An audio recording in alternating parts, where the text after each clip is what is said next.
I'm David from Levika Photography, and today we're checking out the Pixco 7.5mm f2.8 Fish Eye for Micro Four Thirds.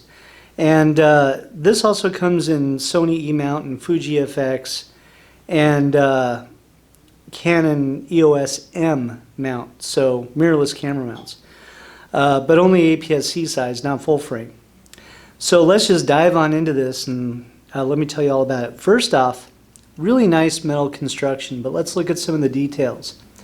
So it has 11 elements in 9 groups, and everything's multi-coated, and it actually controls flare pretty well on this lens. It's small, lightweight, extremely durable, all metal design, and the other nice thing is it has a clickless aperture. So I thought that was actually kind of cool. But really quick, before we go any farther, let's look at what came in the box.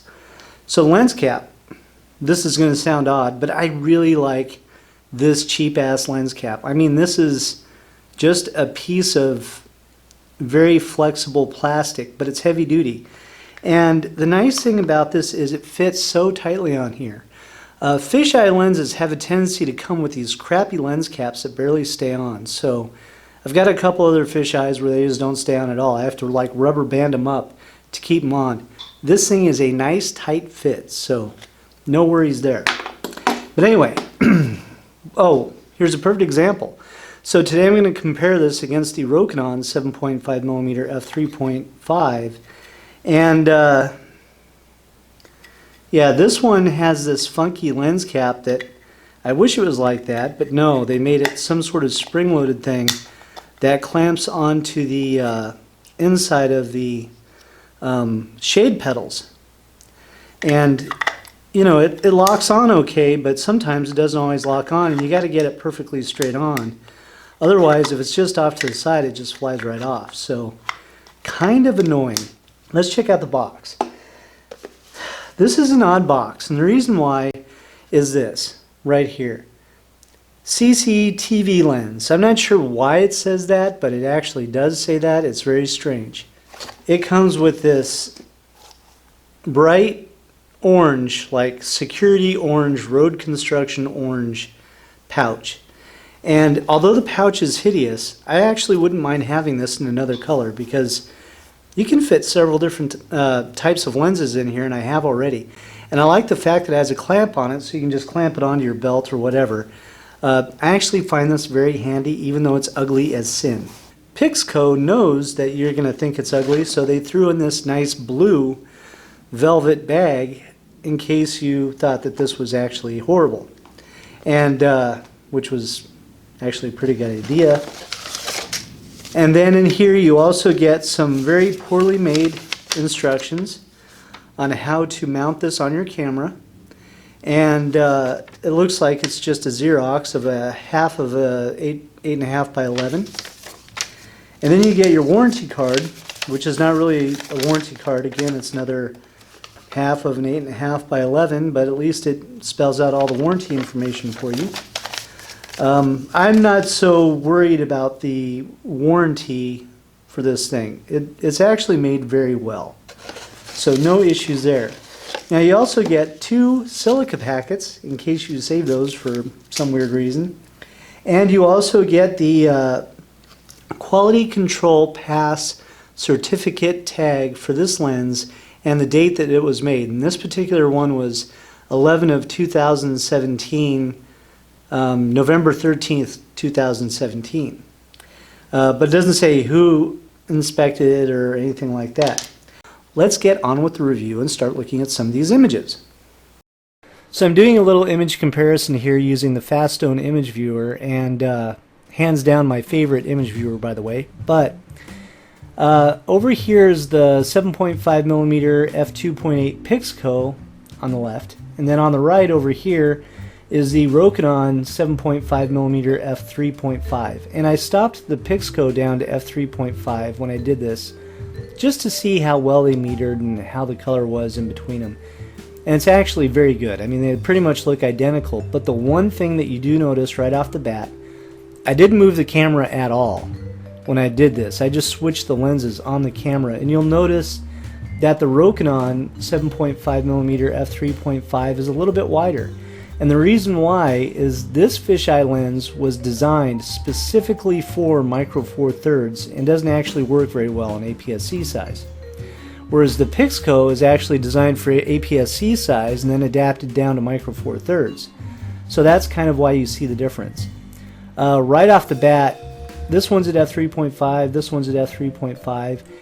If I zoom in here, you'll notice that the center sharpness on both of these lenses is about equal. I mean, they're both really, really good. Maybe the Rokinon is slightly better at f3.5. But as we go over to the corners, what you're going to notice is there is a lot of fall off and longitudinal chromatic aberration going on, along with kind of a loss of depth of field on the Pixco, whereas the Rokinon actually looks pretty solid at f3.5. Everything's still pretty much in focus. On the Rokinon side, that's very surprising. On the Pixco side, as far as the fisheye goes, this is very normal. This is not actually a bad thing. This is just what fisheyes do when they're opened all the way up. But anyway, let's go look at the other corner really quick. And there is a good idea of how much wider this is. You know, you can see all these storage tubes above this wall, and over here you can't. It's just not there. Still not quite as sharp over here, but not bad. Alright, so here's the same image on both lenses at f5.6. And again, let me zoom in here. And this is where it starts to get a little bit interesting, because the Pixco in the center is getting sharper. And on the Rokinon over here on the right, it's actually starting to diffract at f5.6. And if we slide over to, I guess this is about halfway to the edge, you'll notice that the Pixco is sharper and the Rokinon is starting to fall off a little bit. And then as we get to the extreme corners, the Pixco still isn't quite in focus, but the Rokinon is doing pretty good. And the extreme corners of the Rokinon are probably now at their highest level as far as resolution goes. Alright, so here's both lenses at f11, and this is where it gets really surprising. So the Rokinon becomes so diffracted that it's now unusable pretty much completely. Whereas the Pixco, diffraction's setting in, but it's not so bad. But as we move out to the corners, you'll notice that now the Pixco has better corners, the Rokinon's just falling apart. So I thought this was just actually very interesting, but really, you know, either lens is good for a different style of shooting. I noticed that I like to shoot people more with the Pixco because it almost looks natural. Even though it's a fisheye, it doesn't look that weird.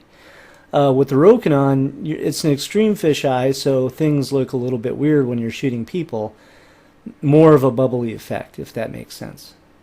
Alright, in this shot, this is with the Pixco outside, and this is all the way open at f2.8. And I just wanted to show you the lack of depth of field here. So, you know, we're focused in the foreground on these plants, and I just wanted to catch a lot of distance in there to show infinity, and really pretty soft. I mean, it's not, you know, just not enough to be in focus, so it's almost a little annoying in a way, but close focusing is actually very good, and everything in the foreground looks great. So if we skip ahead here, this is at f4, kind of the same scenario, and there's all these Lime bikes parked outside of my studio, so I figured I'd take a picture of them. And you'll notice this thing is really sharp. I mean, it's excellent glass. Again, because it's a fisheye, there's just no depth of field. I mean, I'm focused in on these bikes, but infinity over here, at least from this view, almost looks like it's in focus, but when you zoom in, it's still kind of blurry. But you can pretty much make out every make of vehicle going down there. Alright, let's skip ahead one more. This is macro, and this lens is wonderful in macro. I actually really like this a lot. This is an unadjusted image. It's just a JPEG shot straight off the OMD EM1 Mark II. And this is at f2.8, and you'll notice that this thing is really sharp, and this is 2 inches away from this flower, but it's capturing a lot of the surroundings in it. Now the only issue is you have a slight chromatic aberration going on here, and this is more like bokeh fringing, and it's actually pretty easy to fix. It's not that big of a deal, but I wanted to leave it in there, that way you knew that it existed and you were aware of it. But overall, the lens is actually pretty impressive. I really like it. This was from a couple weeks ago, 2 videos back on how to shoot a baby, and so this is little Oakley, and we shot her against a black velvet background, and in this shot I was about 3 feet away, and because of the angle of this lens, she looks natural, but she also looks almost like she's standing. So I thought that was actually kind of cool. She was sitting on her butt, and here she literally looks like she's standing up. So I just thought that was interesting. Now, shooting low, looking up at her, it's definitely more of a fisheye effect with this toy in the foreground, and I focused in on her face. But still, I mean, I think overall that looks really good. And then in this shot, again, it's the same thing. I'm a little closer, and actually the same distance I was in the last photo. I just got a little higher, but still just incredibly sharp, nice rendering detail, excellent color, no chromatic aberrations. And the only thing I did to adjust these is I just tightened up my blacks when I was doing the processing just to hide the velvet more. So anyway, let's take a look at what it's like to actually do a photo shoot with this lens.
Now the one thing I wanted to mention on here is the distance scale.